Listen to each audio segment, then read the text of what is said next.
What is going on, guys? My name is tubbyemu, and you may be like, what the hell, Tubby? You're back with a video talking about Wrestlemania, and I am.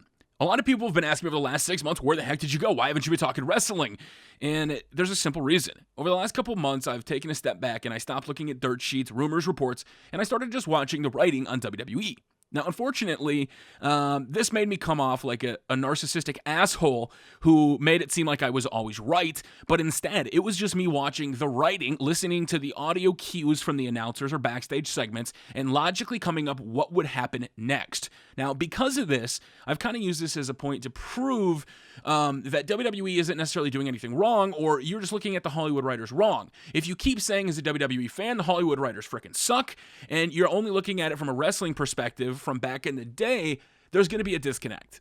And I'm not defending a lot of the stupid shit that happens in WWE, but we're going to dive in right now because a lot of people think this match could be a huge mistake, and I'm here to show you why. John Cena versus The Undertaker at WrestleMania 33 could quite possibly be one of the greatest builds that could lead to one of the greatest exoduses in WWE history. Here we go. John Cena right now is going to be facing AJ Styles for the WWE World Heavyweight Championship at Royal Rumble. The Royal Rumble match itself is filled with a lot of people, from The Undertaker, Goldberg, and many more.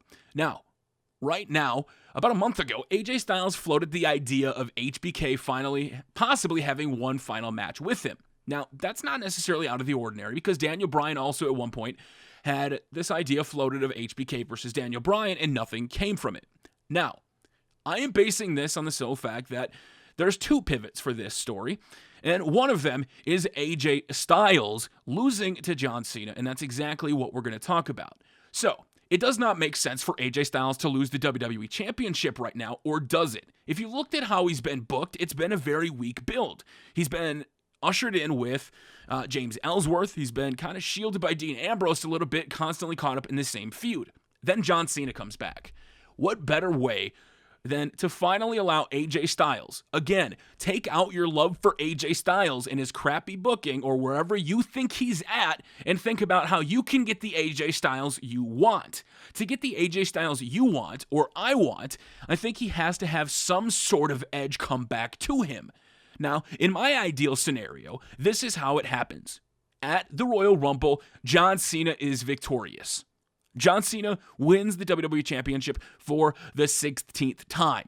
And that's what he's always crowned. That's what he's always desired. That's what he's always strived for. Except, leading up to WrestleMania, he's already got it. He doesn't care. He doesn't take it seriously. He leaves. He's in Hollywood. Meanwhile, The Undertaker, who just won the Royal Rumble, the guy that every year only shows up once or twice leading up to the pay-per-view, and not the rest of the year is there week in and week out. He's able to crap on him. He's able to bring up, John Cena, you're really not here for the fans. John Cena can make up excuses that he had this plan already, and it could almost be like WWE was setting him up.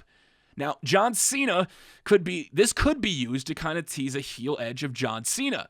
He just won his 16th championship. From a Hollywood story perspective, oh, he got it. He got the record. But now where do we go from there? If he wins the title, and AJ Styles was successfully able to pivot away to a match with HBK, that's exactly what WWE would desire. If AJ Styles floats the idea of him facing HBK, it allows the fans to open up an opportunity, kind of like crowdfunding, to prove to the WWE, I would rather have AJ Styles versus HBK at WrestleMania, and I don't necessarily need the title on AJ to do it. And if I know the interest for fans is there for HBK versus AJ Styles, I can pivot that title away and use it as leverage, because AJ Styles versus HBK for the title, again, would make no sense. Now, let's say we are not able to get HBK versus AJ Styles. That's where the Bullet Club comes in. That's where everything that I've speculated comes in. Last year, I threw out the possibility of the Bullet Club reigning on both shows and then intermingling between the two. Now, if AJ Styles has been booked the way he has, and some people haven't been a big fan of it, and we want the more club aspect of it. Meanwhile, on Raw, the Shield is being teased. What better way than to have AJ Styles lose it, and then at the Royal Rumble, the club can be involved? Maybe they can take out Cena, maybe they can take out somebody else, or they could lead somewhere down the road. Now, Once we get to WrestleMania, though, and we're at the big match, The Undertaker, what is the biggest takeaway they can get? Undertaker's already lost at WrestleMania. The draw isn't there for the streak anymore. The draw would be there for what The Undertaker is doing.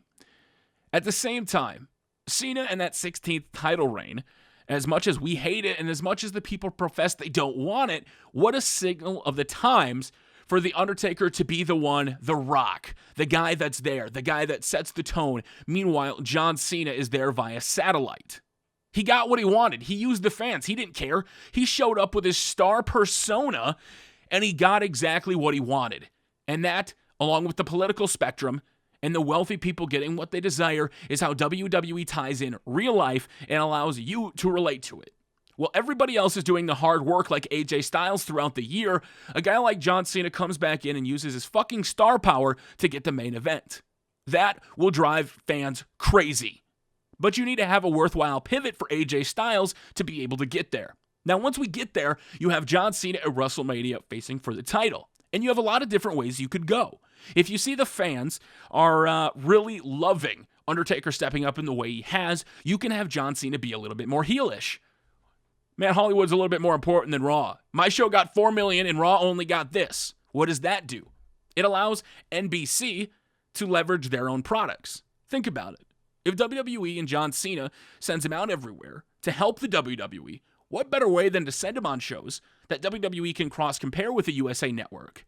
Man, I wasn't on SmackDown, but I was on Good Morning America. That got 3.5 million, right? You can create some fake tension or drama that doesn't really exist. Meanwhile, The Undertaker's on SmackDown. He's leading the charge. What you could do is eventually set that up for the man that everybody forgot about, the one that I said was eventually coming, and that would be Bray Wyatt. If Undertaker was to become victorious at WrestleMania, he was able to capture the title.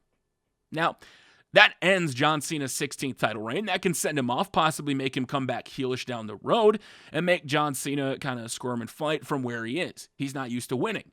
Again, the reason he lost was because he didn't care enough to be here constantly. He didn't have to put in the effort. He came back, he won the title because he is John Cena, but ultimately, that would be his downfall, and that would allow The Undertaker to win.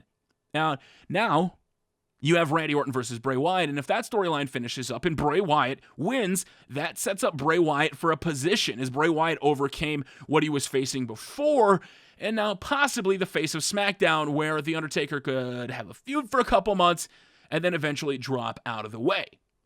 Or The Undertaker could win the title from John Cena, and then in the middle of the ring, the lights go out as the title is placed there. Undertaker goes up the ramp, the lights dim, and then there's the sound. Bray Wyatt in the middle of the ring, follow the buzzards. It was all Undertaker's plan the entire time to hand it down to him. Does that sound stupid? Okay. But you see where I'm going with there's so many different ways WWE can go that us as fans constantly reading dirt sheets and rumors and everything about where they could go wrecks it for all of us. What I've learned over the past couple months is unfortunately not covering the dirt and the gossip and the bullshit has killed me financially, and I'm making a lot less money, but as a wrestling fan, I'm happier than I ever could be because I'm looking at it from a logical perspective. Now, unfortunately, we are so invested into wrestling that we often can't look at stuff logically. We want it now. I was a big proponent of Mizdow, and then eventually we get the payoff. Meanwhile, everybody else was like, oh, it's taking forever. They're never going to fucking get it. But when it happens, oh my God, it was the greatest thing ever. Braun Strowman, everybody was complaining about jobbers. I said it sets up a tone. It's like Triple H when he said you have to get reset. Now, here's the flip side to this. Let's say Undertaker can't do it, and John Cena wins. That's kind of what I've set up in the match so far. Cena can't do it. He's questioning himself. Maybe I really can't be a part-timer in the match. What the hell's going on? Maybe I don't have my edge.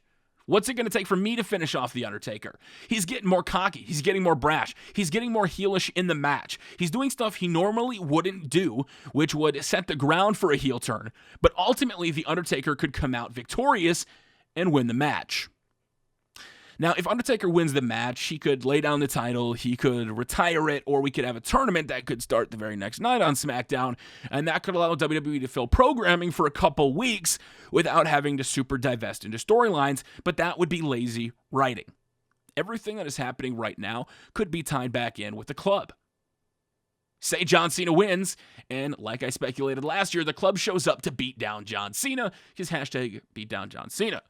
The club is able to go between the shows and face the Shield. A lot of different ways you could eventually have it happen.